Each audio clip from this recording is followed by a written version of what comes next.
Welcome back to PowerVault Network, where we live and learn. Picture this: a set of cold, shiny surgical tools fade into view, and then we drift back to Alabama in the 1840s. Now, you might know the name Marion Sims, but the true name you need to hear is Anarcha Westcott. Yeah, sis, her story, her real life, still echoes in every OB-GYN classroom today. Let's talk about the mother of modern gynecology. Nobody ever really got to consent. Anarcha Westcott was a young enslaved black woman, barely out her teens, living in a world that saw her as property, not a person. She wasn't just a name in somebody's journal. She was a daughter, a friend, and a survivor. Her body, though, became the stage for brutal medical experiments. Imagine, she never got to say yes or no. That's the real root of modern OB-GYN care, and we gotta acknowledge it if we want progress.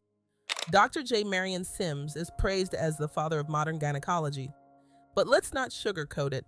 He built his legacy performing surgeries on enslaved black women like Anarcha. Over 30 procedures, y'all. No anesthesia, no family, just pain and hope for healing. Black women's bodies were treated like test subjects, and the world barely whispered their names. That's medical innovation built on suffering, and we can't keep pretending otherwise.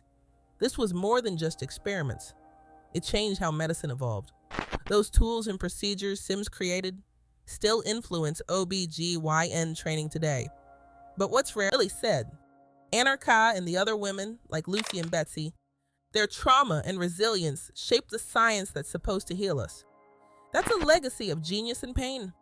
One we gotta tell for real, no matter how uncomfortable it makes people. Fast forward, Black OB-GYNs. Today walk through these hospitals carrying double weight, both pride and pain. They heal, advocate, and teach, but they'll tell you straight up, the distrust black folks got toward doctors didn't come from nowhere. It's rooted in stories like Anarcha's, and you see it in maternal health outcomes still. Black women especially are fighting for care that values our bodies and our consent. Let's run it back, timeline style.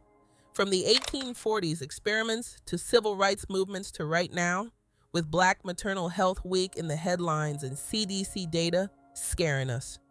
Every era, Black women been fighting for agency in childbirth and healthcare.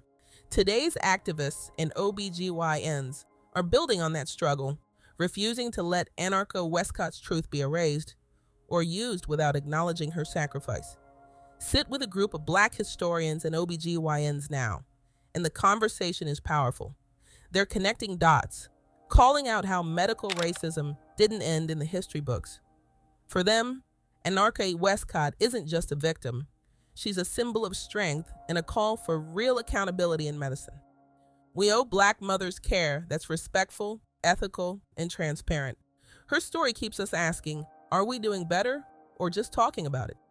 So now when we talk about modern gynecology, let's say Anarcha Westcott's name loud. Demand Black maternal health that's rooted in justice. The fight for ethical care, for truth and consent is still ongoing, right here in our city, in our families. Remember, y'all, what we name, we honor. What we honor, we change. Appreciate y'all for tuning in, and let's keep lifting those hidden voices. We live and learn. See y'all next time.